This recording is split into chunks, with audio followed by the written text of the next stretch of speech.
Bonjour, je suis Laure Blanc-Ferraud, directrice de recherche au CNRS.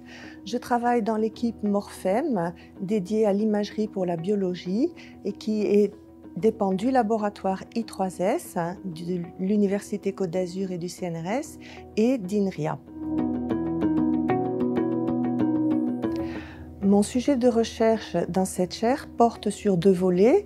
Le premier a trait à des travaux plutôt théoriques qui consistent à la résolution de systèmes de très gros systèmes avec un très gros volume de données, mais qui ont la particularité d'être parcimonieux dans le sens où le nombre de variables explicatives est très grand, mais seules quelques variables explicatives interviendront pour expliquer une observation.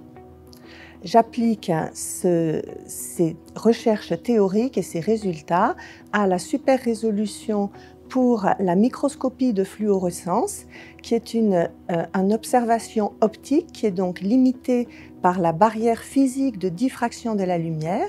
Donc deux points ne peuvent être vus séparément s'ils sont plus près de 200 nanomètres de distance, et afin de voir des structures plus fines dans la cellule vivante, je travaille sur des systèmes qui font intervenir un système d'acquisition spécifique, de lumière spécifique, et des algorithmes de reconstruction qui font intervenir les résultats d'optimisation parcimonieuse.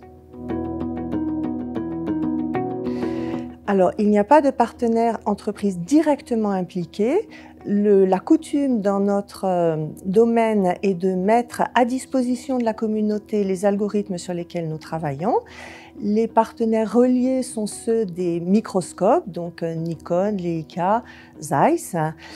Sur le deuxième volet de ma chaire, qui a trait à l'analyse d'images de cellules et en particulier de la matrice extracellulaire, c'est-à-dire les éléments à l'extérieur de la cellule, je travaille en relation avec l'équipe d'Hélène Van Obergen-Schilling, qui a aussi une chaire 3IA, et qui est en relation avec Akoya Bioscience, qui a développé le système d'acquisition de ces images multibandes et à très gros volume d'images.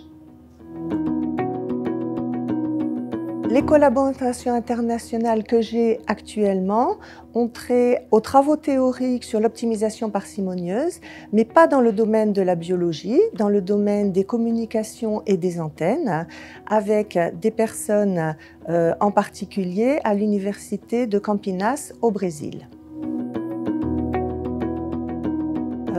Les problèmes inverses pour l'imagerie, pour la biologie, la régularisation, l'optimisation parcimonieuse, l'analyse d'images, la classification.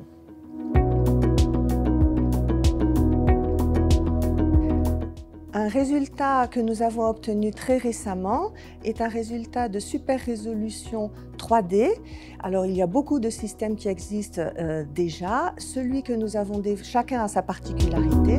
Celui que nous avons développé a la particularité d'avoir une résolution très importante dans l'axe du microscope et de ne pas être nocif pour l'échantillon, c'est-à-dire qu'on va pouvoir le répéter plusieurs fois pour suivre dans le temps l'évolution des échantillons biologiques.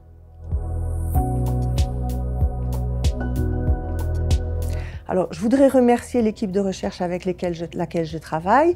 En particulier, c'est une équipe de recherche qui est pluridisciplinaire, puisqu'il y a des gens, évidemment, en traitement d'images, mais aussi en mathématiques appliquées, en particulier Gilles Aubert, professeur au laboratoire Dieudonné à l'Université Côte d'Azur, et un biophysicien qui s'occupe des microscopes et qui fait le lien sur tout ce qui est la modélisation physique d'acquisition, et bien sûr des biologistes, dont Hélène Van Obergen-Schilling, au laboratoire IBV à l'Université Côte d'Azur.